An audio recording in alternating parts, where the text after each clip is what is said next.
Mesdames, Messieurs, très chers amis, j'aimerais tout d'abord remercier l'ambassadeur Senen Florenza pour son aimable invitation. C'est un plaisir pour moi d'être ici parmi vous. C'est la 4e fois que l'Institut Amadeus participe à l'Assemblée générale d'Euromesco. À titre personnel, j'ai eu le plaisir de participer en 2005 à l'Assemblée générale de l'Euromesco. C'était en avril 2005 à Rabat et j'étais à l'époque stagiaire au ministère du Commerce extérieur du Maroc et je rédigeais à l'époque un mémoire sur les 10 ans du processus de Barcelone. À l'heure où il faut le souligner, l'Europe regarde à l'Est, focalisée sur les soubresauts de la crise ukrainienne.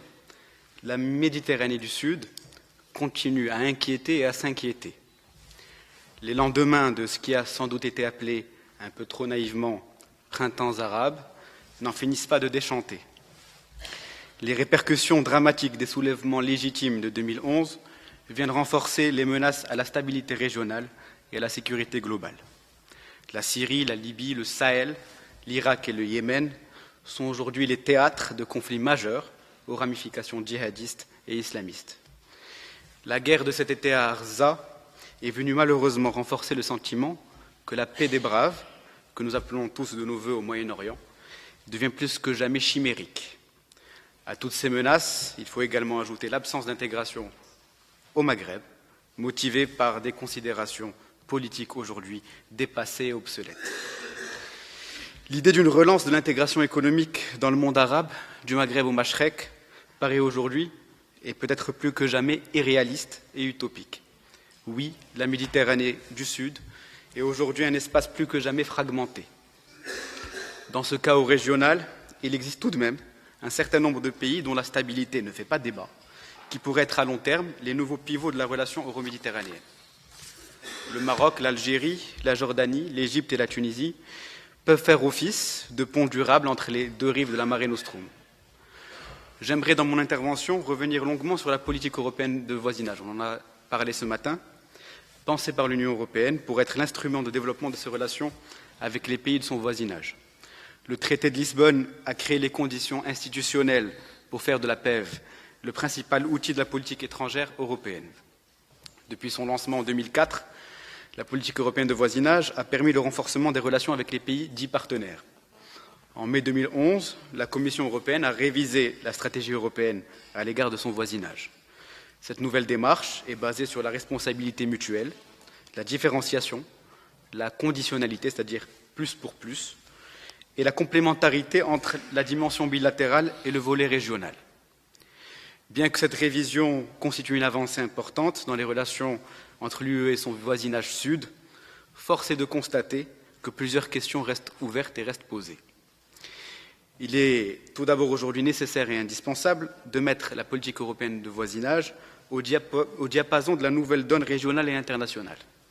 L'Union européenne doit concevoir des tonalités différentes, des rythmes de rapprochement variés et des modus operandi différenciés avec ses voisins. Historiquement, l'Union européenne a toujours favorisé la cohésion de son espace intérieur, produisant des dissymétries importantes vis-à-vis de l'extérieur et débouchant sur la création d'un effet de frontière entre l'Union européenne et son voisinage immédiat. Cette gradation prévaut encore aujourd'hui entre les pays en préadhésion, les candidats potentiels, les pays ayant la perspective européenne, les pays associés et les pays voisins. Il est donc essentiel de lisser les effets de frontières en supprimant ces différents paliers pour privilégier un continuum d'intervention avec des outils identiques, mais selon des degrés variables. Cette politique de cohésion devrait donc intégrer une perspective transfrontalière, de sorte que la mobilisation des fonds ne soit plus uniquement motivée par la perspective d'adhésion à l'Union européenne uniquement. Les pays du voisinage qui s'alignent sur l'acquis communautaire et adoptent les mêmes normes du marché intérieur doivent y être éligibles. Sur le plan financier, il est nécessaire de réaliser un changement d'échelle en vue de combler l'écart existant entre l'apport de l'Union européenne en faveur des pays du voisinage sud et les pays d'adhésion. Pour les pays du voisinage sud, on parle de 5 € par an par habitant, alors que les pays d'adhésion, on parle de 62 € par an par habitant d'aide européenne. Cet objectif de convergence doit pouvoir porter sur la définition conjointe des politiques sectorielles, intégrant une cohérence, dès leur conception, des politiques de l'Union européenne vis-à-vis des pays du voisinage. Ainsi, des politiques qui sont pour le moment exclusivement communautaires, comme la politique agricole commune ou les politiques d'emploi, formation, énergie, climat, etc., doivent progressivement être communes aux pays du voisinage, désireux de progresser dans leurs relations avec l'Union européenne, à travers la convergence des normes, le partage des valeurs et l'ouverture des marchés. L'intégration économique optimale des pays du voisinage à l'espace européen reste tributaire de leur arrimage physique à cet espace. Des actions concrètes doivent être promues à travers le prolongement des réseaux transeuropéens aux infrastructures du voisinage et la concrétisation des projets structurels inscrits dans le cadre de l'Union pour la Méditerranée, tels que les autoroutes maritimes et terrestres, le plan solaire méditerranéen, la boucle énergétique, etc. Dans le même sens, des mesures de soutien de l'Union européenne aux plans nationaux d'adaptation au changement climatique, par exemple, des pays du voisinage, doivent être réalisées, afin que notre espace commun puisse promouvoir, lors des prochaines conférences internationales, une vision commune et ambitieuse en la matière.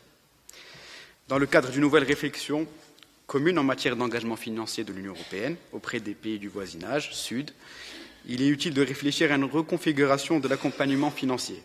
Dans ce cadre, la BEI et la BERD disposent d'une capacité à mobiliser des fonds à des conditions financières avantageuses. Il faut donc œuvrer pour que ces deux institutions se concentrent sur le financement de l'infrastructure durable, eau, énergie, transport, nouvelles technologies. Une importance particulière devra également être donnée aux projets qui contribuent au renforcement de la coopération intrarégionale. Par ailleurs, il est urgent de pouvoir appréhender la question migratoire sur un plan global. Elle revêt aujourd'hui en Europe des implications politiques, économiques et sociales de plus en plus sensibles. Elle fait également l'objet d'enjeux électoraux grandissants. Il appartient donc aux responsables européens, mais également aux responsables des pays du voisinage sud, d'appréhender la donne migratoire selon l'approche de responsabilité partagée, de solidarité et de co-développement. L'objectif est de concevoir une politique migratoire qui saura tout à la fois corriger les différentiels démographiques, améliorer le contrôle des frontières, mettre en place des systèmes efficaces de migration circulaire et de constituer un réseau d'accords de réadmission qui inclurait sans exclusive tous les pays émetteurs et de transit. Une coopération structurée en matière d'enseignement supérieur et de recherche permettra également d'encourager la reconnaissance mutuelle des diplômes et des systèmes d'éducation et d'accroître la mobilité des étudiants, des chercheurs et des professeurs. Le rapprochement des cursus en matière de formation professionnelle, en accordant une attention particulière à l'adaptation des formations aux besoins du marché du travail, est également un créneau à promouvoir afin d'accroître l'indicateur d'employabilité des jeunes.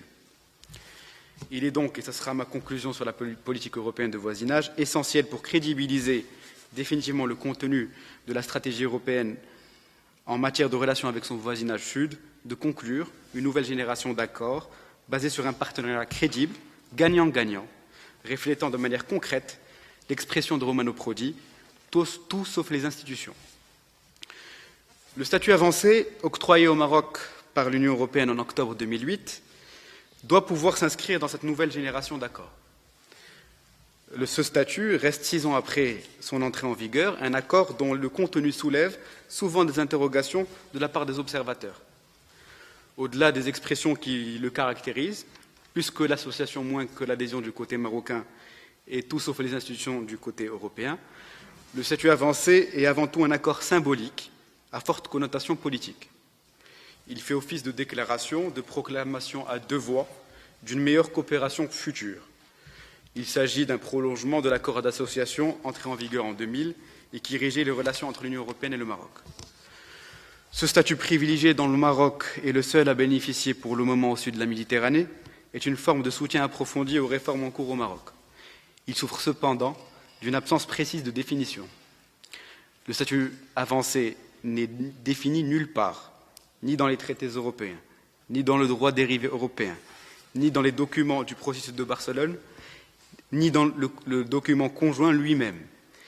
Les engagements des deux parties ne sont pas clarifiés, ce qui fait que les attentes vis-à-vis du statut avancé dépendent donc de l'interprétation qu'on en fait.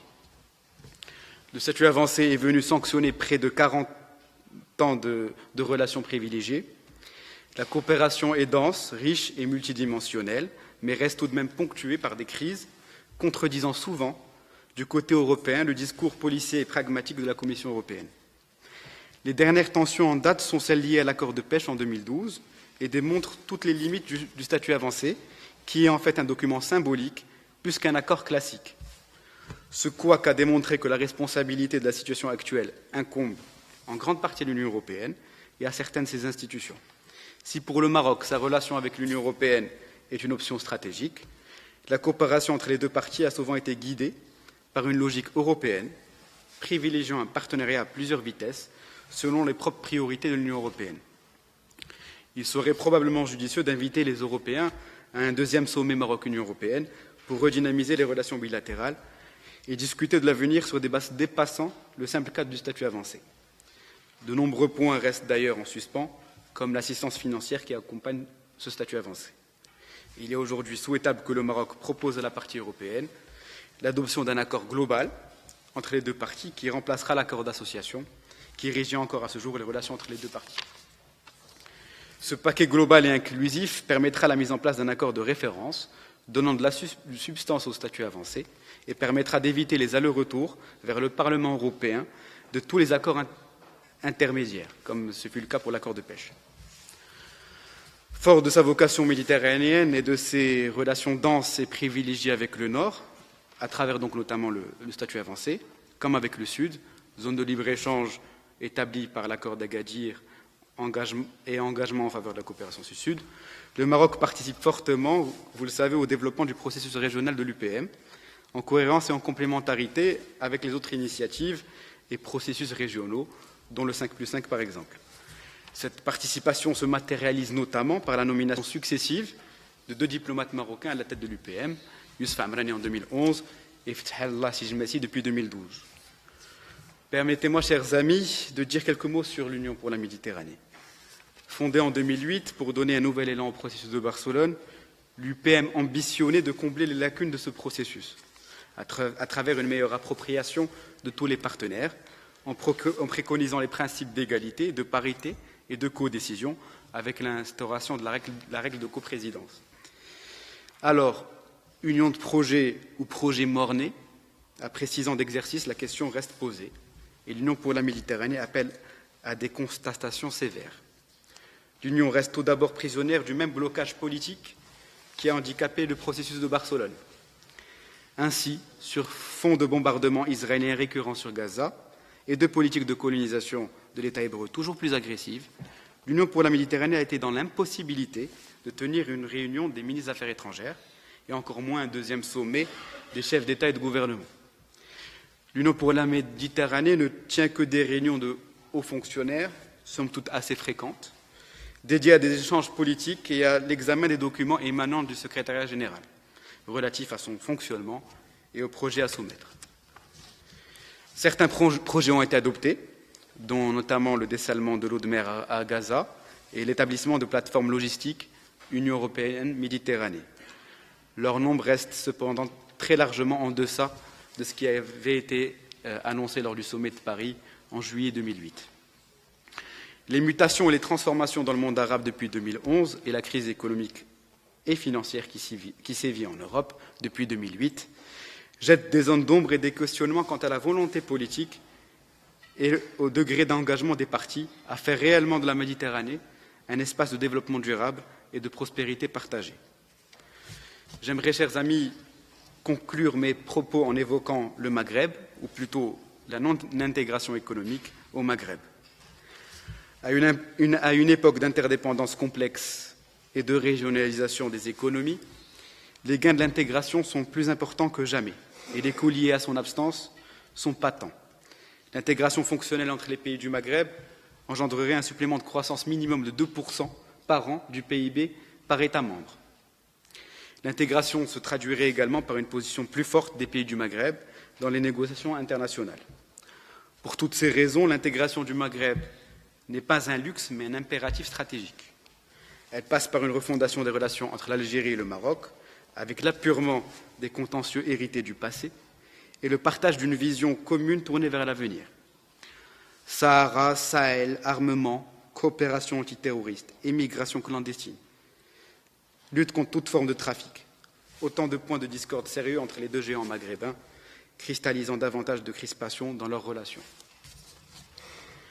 Sans une UMA intégrée, la Méditerranée du Sud continuera son inlassable fragmentation.